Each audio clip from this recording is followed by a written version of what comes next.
रामपुर नाम का एक गांव था। उसमें हरि नाम का एक आदमी रहता था। वो अपनी पत्नी के साथ खुशी से रहता था। वो जन्म से ही अपाहिज था। एक दिन बीमारी की वजह से उसकी पत्नी की मौत हो गई। वो बहुत दुखी हो गया। अब वो कुछ भी नहीं कर सकता था क्योंकि वो अपाहिज था। फिर वो मंदिर में जाके बैठ गया। 2 दिन तक उसने कुछ भी खाया पिया नहीं। मंदिर के पुजारी ने उसे देखा और बोले, बेटा तुम 2 दिन से यहाँ बिना खाए पिए बैठे हो, क्या हुआ? हरि ने कहा, महाराज मेरी पत्नी की मृत्यु हो गई है। अब इस दुनिया में मेरा कोई नहीं है और मेरी हालत ऐसी है कि मैं खुद से कुछ काम नहीं कर सकता। इतना कहते ही वो रोने लगा। पुजारी बोले, बेटा तुम चिंता क्यों करते हो, भगवान है ना। तुम यहाँ मंदिर में ही रहो, यहाँ की साफ सफाई करो और भगवान की सेवा करो, वो तुम्हारी मदद ज़रूर करेगा। इतना सुनते ही उसने कहा और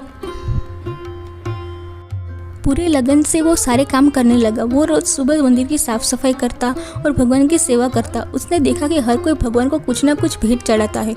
उसने सोचा क्यों ना मैं भी भगवान को भेंट चढ़ाऊँ। वो तुरंत ही मंदिर के पास वाले जंगल में गया और वहाँ से जैसे तैसे आम तोड़ के ला रहा था। तभी उसकी नज़र रोते हुए बच्चे पर गई। उसने बच्चे से पूछा कि क्या हुआ, तो बच्चा बोला, मुझे बहुत भूख लगी है और 3 दिन से कुछ भी खाया पिया नहीं है। हरि को बहुत दया आ गई और उसने बच्चे को आम दे दिया और वो सोचता है कि भगवान को भेंट कल चढ़ा दूंगा। वो मंदिर जाता है और भगवान की पूजा करने जाता है तो वो देखता है कि भगवान के चरणों में वही आम थे जो उस बच्चे ने उसको दिए थे। उसने पंडित जी से पूछा, ये आम कौन लाया? तो पंडित जी बोले, ये आम तुमने ही तो रखे हैं, भूल गए क्या? वो सोच में पड़ गया और कुटिया में जाकर सो गया। भगवान सपने में आए रात को और बोले कि वत्स, जिस बच्चे को तुमने आम दिया था वो बच्चा मैं ही था। मैं तुम्हारी परीक्षा ले रहा था जिसमें तुम सफल हुए हो, तुम्हारा कल्याण हो। इतना सुनते ही उसके बाद हरि दिन रात भगवान की पूजा में लीन हो गया।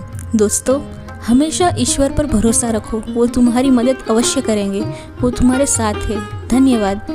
अगर आपको वीडियो अच्छा लगा तो लाइक करो, सब्सक्राइब करो और शेयर करो। Thank you.